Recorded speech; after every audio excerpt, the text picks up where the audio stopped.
Ancient India. State has been the key concept in political science since the period of grand thinkers like Plato and Aristotle. Look into the origin and evolution of the state has been one of the greatest issues in political science. In ancient India, also thinkers like Vishnu, Narad, Brihaspati, Kautilya, Kavandak have looked at the problem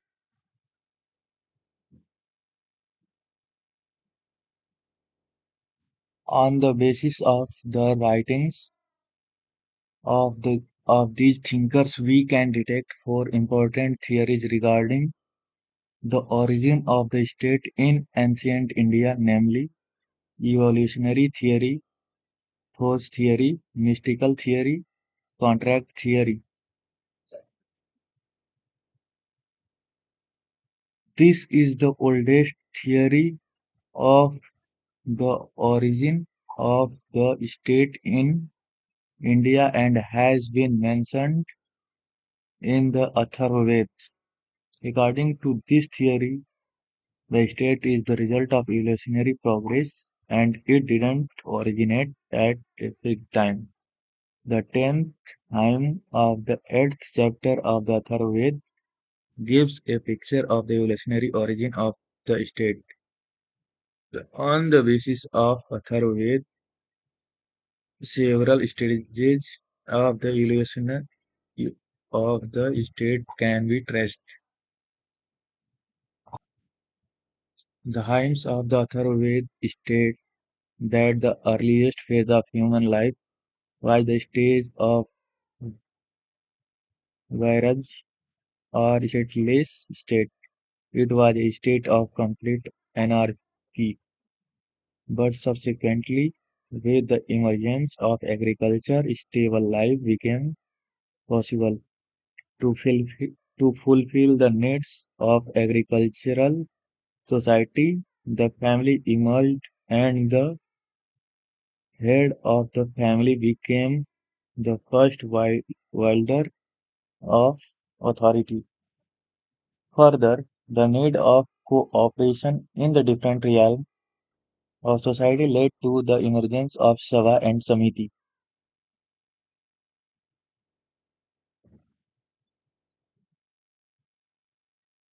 Sabha was the origination of elderly people and Samiti was the general assembly of common people. With the emergence of Sabha and Samiti, organized political life began, which finally culminated in the emergence of the state. S. Altekar, N. Law, and H.C. Raychaudhuri somehow favor the theory of evolutionary origin. Altekar opines that as with other Indo-Aryan communities, the state also evolved in India in prehistoric times out of the institution of the joint family. Though ancient Indian political thinkers didn't propound force theory in a systematic way, force was considered to be an important factor in the evolution of the state in India. Earliest Aryan clans fought among themselves for pet animals, especially for the cow, pasture settlements, and sources of drinking water. Only a strong and able warrior could lead the clan in such wars, so he was given special status and the members of clan started obeying him.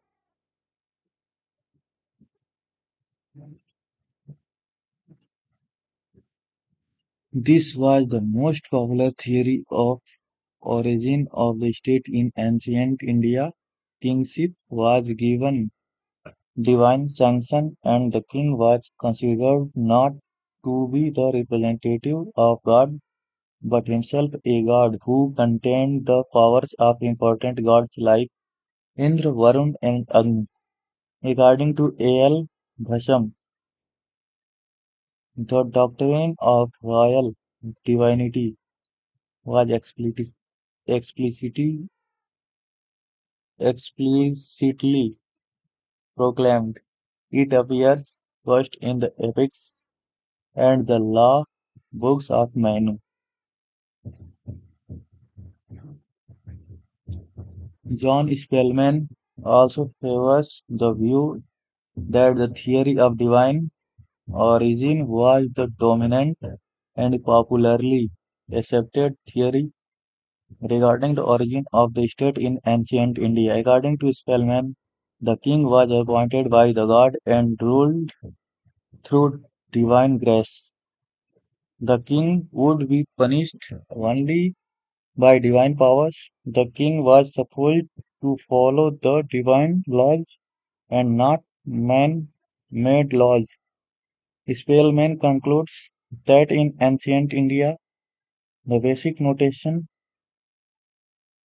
of the origin of the state was based on divine creation.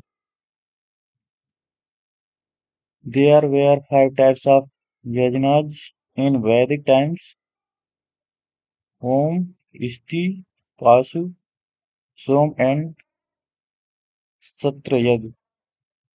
There were also special yajnas for securing kingdoms such as Rajshui, Va- Vajpayee, Ashwamedh, and Narmed.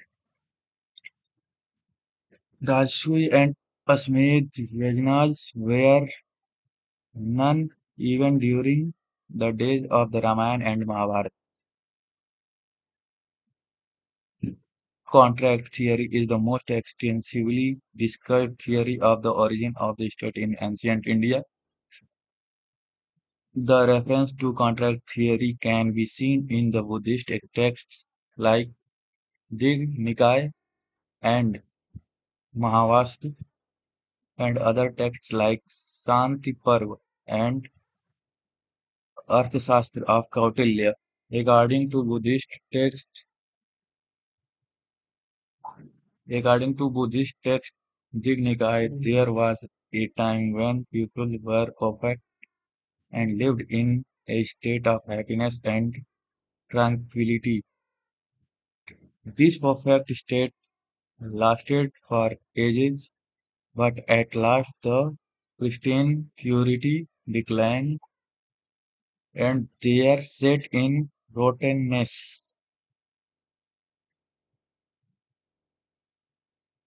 But slowly, heavenly life degenerated into earthly life.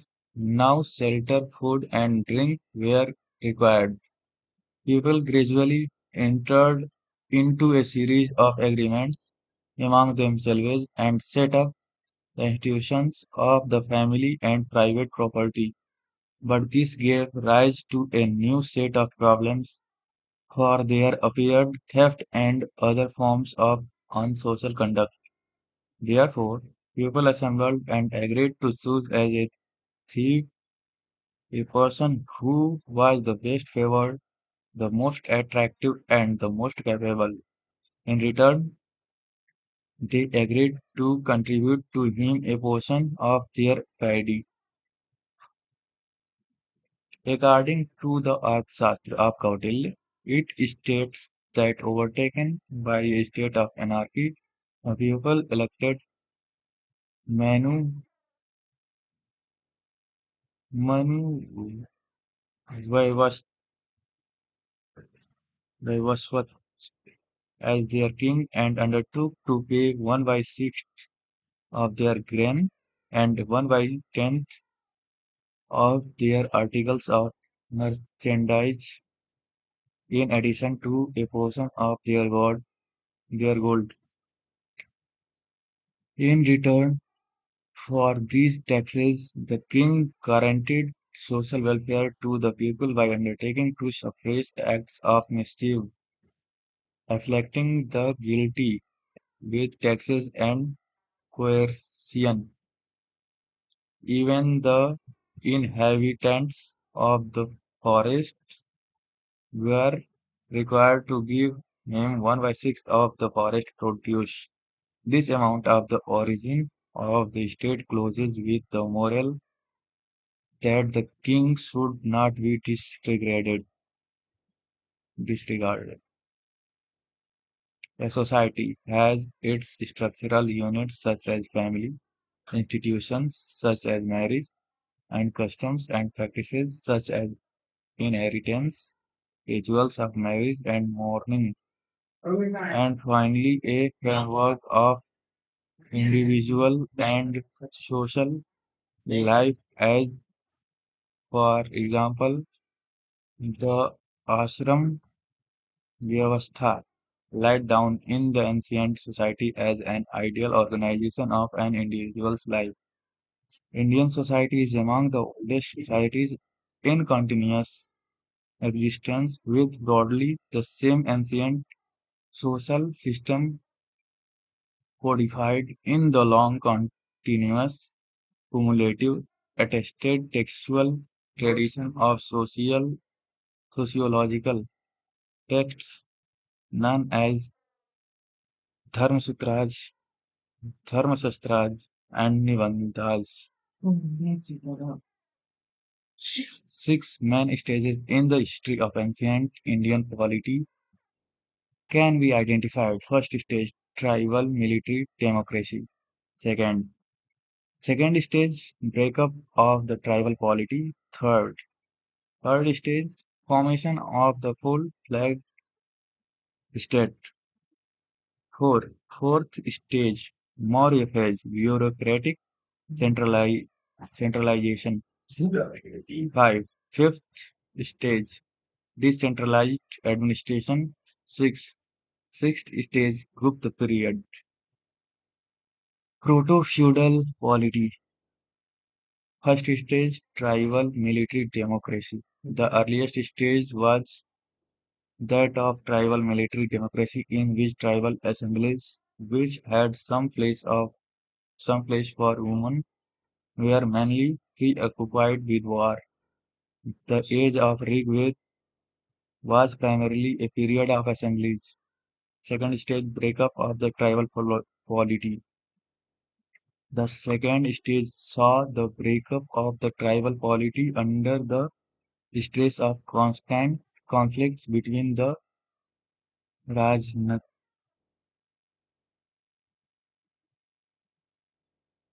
Rajanyakshatri and the ordinary businessman called the Vish. The chiefs were helped by the priesthood called the Brahmins. This stage saw the beginning of taxes and classes or varnas, which came to be firmly established in the third stage. Third stage, formation of the full-fledged state. The third stage was marked by the formation of the full-fledged state. There arose large territorial monarchies of Kosal and Magad and tribal oligarchies in northwestern India and at the foot of the Himalayas. For the first time, large standing armies and organized machinery were used for the of collection of land revenue. Fourth stage, Maurya phase, bureaucratic centralization. The fourth of the Maurya phase saw bureaucratic centralization based on the expanding economic activities of the state. The state, with the help of its bureaucracy, controlled various aspects of the life of its subjects. Fifth stage, decentralized administration.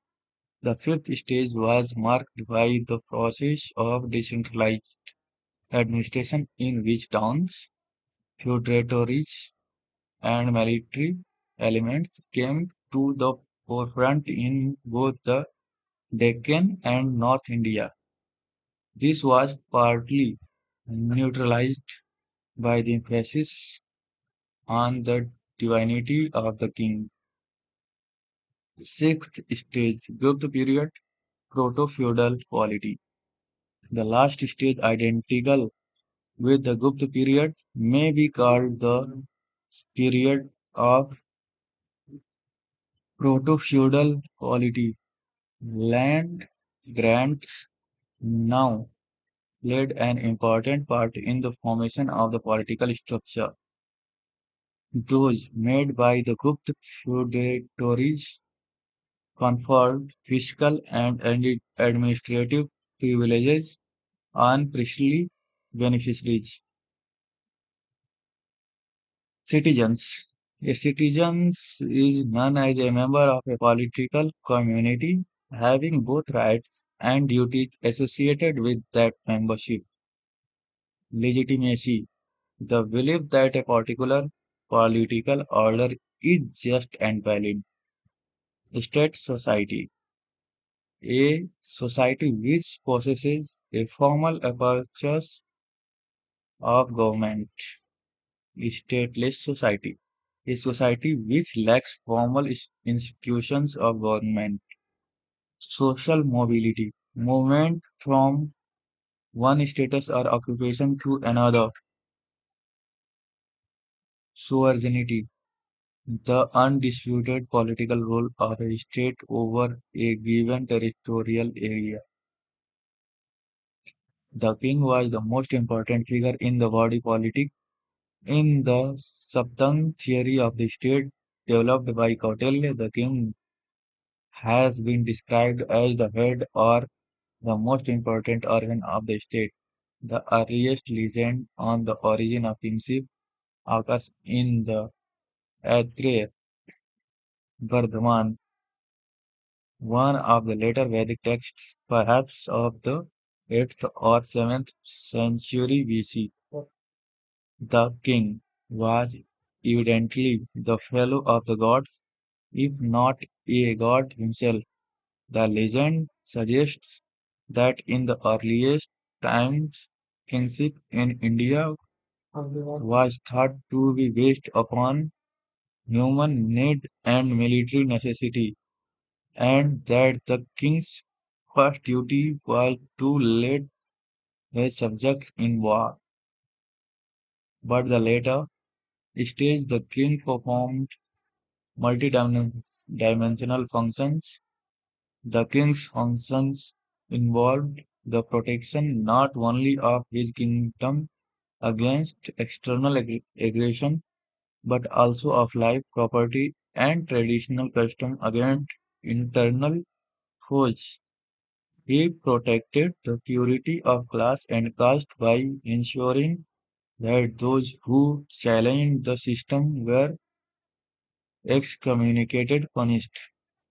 He protected the family system by punishing adultery and ensuring the fair inheritance of family property. He protected widows and orphans by making them his wards. He protected the rich against the poor by suppressing robbery, and he protected the poor against the rich by punishing extortion and oppression. The Arsa suggests a timetable for the king's day, which allows him only 4.5 hours sleep and 3 hours for eating and recreation, and the rest of the day being spent in state affairs of one kind or another. No doubt, such a program was rarely kept in practice, but it at least shows the ideal at which the king was expected to aim. The typical 24-hour schedule for the king: 6 a.m. to 7:30 a.m. Review reports on defense, financial matters. 7:30 a.m. to 9 a.m. public audience. 9 a.m. to 10:30 a.m. personal chores. 10:30 a.m. to 12 p.m. receive revenues, tributes, appoint high officials, allocate tasks. 12 p.m. to 1:30 p.m. write letters, confer with councillors. receive information from spies, 1:30 p.m. to 3 p.m. personal time, 3 p.m. to 4:30 p.m. inspect and review gossip, 4:30 p.m. to 6 p.m. consult with chief of defense in the daytime with prayers, 6 p.m. to 7:30 p.m. interview with secret agents, 7:30 p.m. to 9 p.m. personal chores, 9 p.m. to 1:30 a.m. retired to the bed chamber, 1:30 a.m. to 3 a.m. wake up, meditate on political matters and on work to be done for the day, 3 a.m. to 4:30 a.m. consult with counselors, send out spies, 4:30 a.m. to 6 a.m. Religious duties, meeting with the teacher, Purohit, astrologer, personal physician, chief cook, etc. At daybreak, he shall circumambulate a cow, its calf, and the bull, and then proceed to his court. According to Altecker, the position, powers, and privileges of the king have varied from age to age. When in the prehistoric period the king was only the senior most member in the council of peers, when he often owed his position to an election, either real or formal, when there was a popular council committee to actively supervise his administration, his position was often insecure and powers were limited. After 500 BCE, the office of king was elevated to new heights. During this period, the king became the effective head of the executive administration, and there was no popular assembly like Samiti to check him.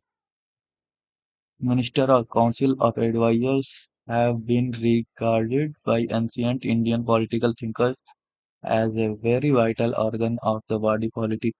The Mahabharata observes at one place that the king is as vitally dependent upon ministers as animals are upon clouds, Brahmins on the Vedas, and women upon their husbands.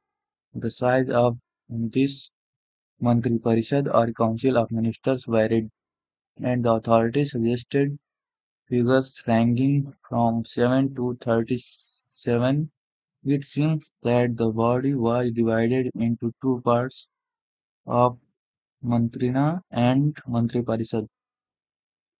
Mantri Parishad was the large body resembling a modern council of ministers. It consisted of all the ministers. Mantrina was a smaller body or a core organization within the Mantri Parishad, largely uh, reassembling the modern cabinet. It included the few most important ministers like the Purohit priest, Senapati, supreme commander of army, and Yuvaraj, the crown prince. Arsim Majumdar has compared the Mauryan Council of Ministers with the Privy Council of Britannia and viewed it as a political body which formulated the policies of government. Next to the king came the Mantri Parishad Council of Ministers. The king was enjoined to discuss every matter with his council of ministers, which had two levels, inner and outer. The inner cabinet had four members, the chief minister, the chief priest, the military commander, and the crown prince. The membership of the outer cabinet was not fixed in number. Invariably, the head, the heads of the prominent guilds were co-opted in this body. Unlike the basic principle of Western monarchy, the divine right of kings, the king was to regard himself as an agent of the people and had to abide by his dharma as laid out in the Shastras. The council's purpose was primarily to advise the king and not to govern, but it was no mere rubber stamping body. For all authorities stress that councillors should speak freely and openly and that the king should give full consideration to their advice. In fact, the council often exerted great powers. It might transact business in the king's absence and the Ashokan inscriptions so that it might take minor decisions without consulting him. Ashokan edicts third and sixth through further light upon the working of the Council of Ministers. The third edict shows that the council's orders were to be duly recorded and expounded to the public by local officers. The sixth edict discloses that the oral orders of the emperor, as well as the decisions of the departmental heads taken in urgent cases, were subject to review by the Council of Ministers. On the basis of Ashokan edicts, Altaker concludes that the Council of Ministers was not merely a recording body, for very often it used to suggest amendments to King's order or even recommended their total reversal. Arthashastra is divided into 16 books dealing with virtually every topic concerned with the running of a state taxation, law, diplomacy, military strategy, economic bureaucracy, etc.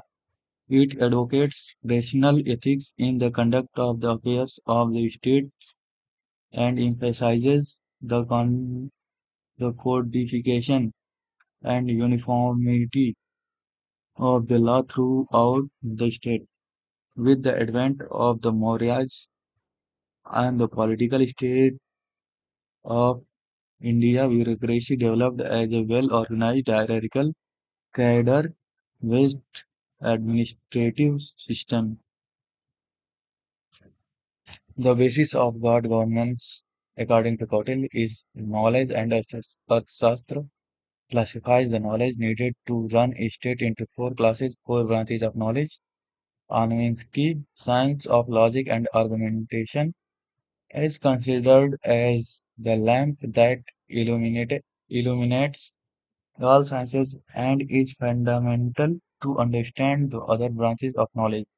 A proper study of philosophy helps one to distinguish between dharma and adharma expounded in Vedas. It also teaches one to distinction between good and bad use of force.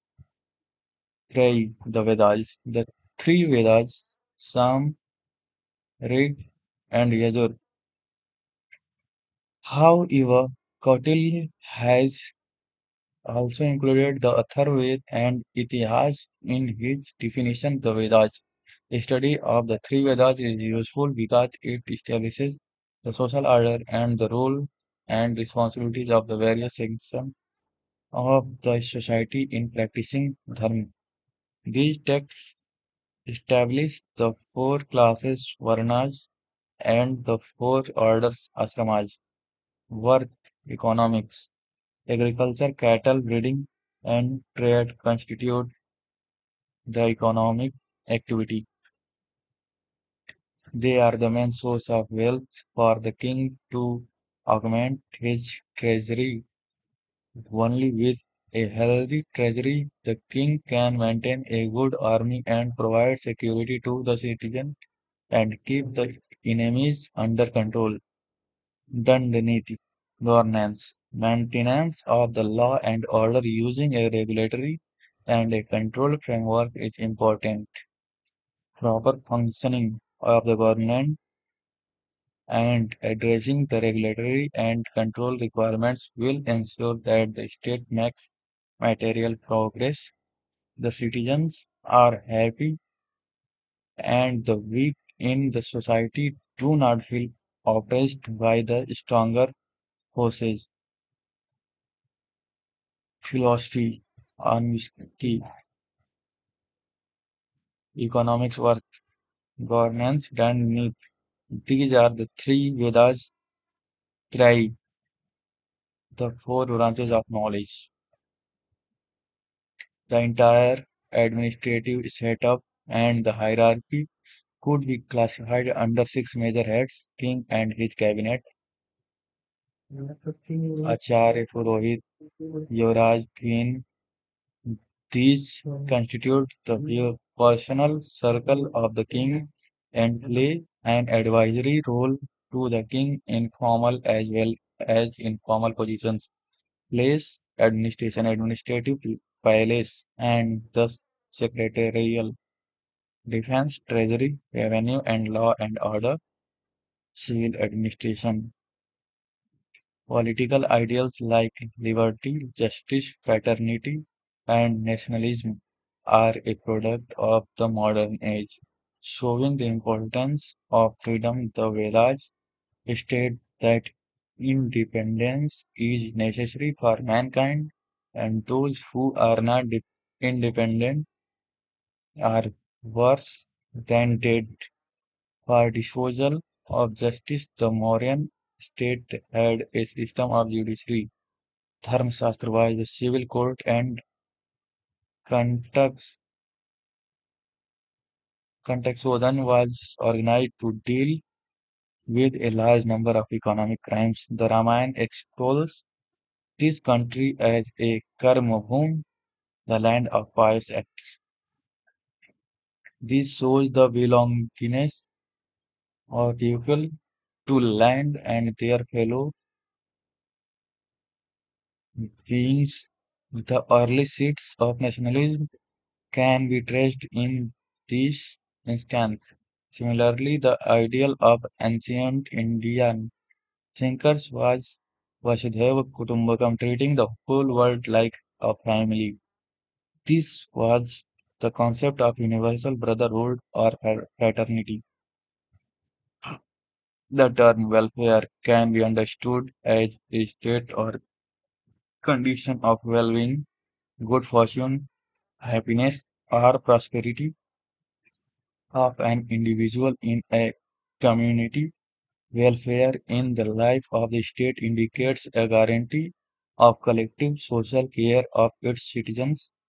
The Kautilyan concept of Yogakshem, welfare of citizens, was based on the practical concerns of good governance. Kautilya's concept in its scope was a holistic one in which the social responsibility of welfare was not only for the individual or the society but for the whole of humanity, nature and cosmos. Kautilya says that a king must take care of children, old, ill, suffering people, barren women, and women with child, and those who do not have any body to look after. In other words, the king must ensure the yoga and shame of the subjects. Yoga refers to the successful accomplishment of an object, while shame refers to the peaceful, undistributed enjoyment of that project. Yogakshem, in a way, encompasses the idea of welfare, well-being, including the idea of prosperity and happiness. The state is expected to engage in various kinds of activities that bring welfare to the subjects. In the ancient scheme of thought, human welfare was to be ensured through an organized form, be it the society or the state. The Kautilyan state was to make optimum use of all possible resources for the benefit of the state and its citizens. The ruler was both the master and the servant of his pupil. He, as master, had to protect the pupil by virtue of law. As servant, he served the pupil by following his Swadharma, or duties of protecting the life, property, and territory of his pupil and kingdom. Kautilya sought a centralized government by experts because the dispensation of welfare was one of the chief duties of the administration. In the Kautilyan state, duties had precedence over rights, working towards the well-being of the people was the concurrent duty of the individual, society, and state. Observance of Swadharma, one's own duty, was a pillar of socio-political life, and everyone from king to the humblest person had to observe one's Swadharma. Kautilya also held that observance of proper balance between privileges and duties alone could lead to social harmony rather than making incessant demand for more and more rights. People could enjoy them within a limit without forgetting their duties. Kautilya enumerated seven prakritis or essentials organs of the state. They are as follows: the Swami, the ruler or the king; Amatya, the minister; Janapad, the population; Durg, the fortified capital; Kos, the treasury; Dand, the army; Mitra, ally or Mitra, ally and friend; ministers and councillors; Amat, territory and land use; Janapad, fortified capital; Durg, treasury and financial planning; Kos, army, law and order; Dand, ally and foreign relations; Mitra. These are the seven Swamin, the king.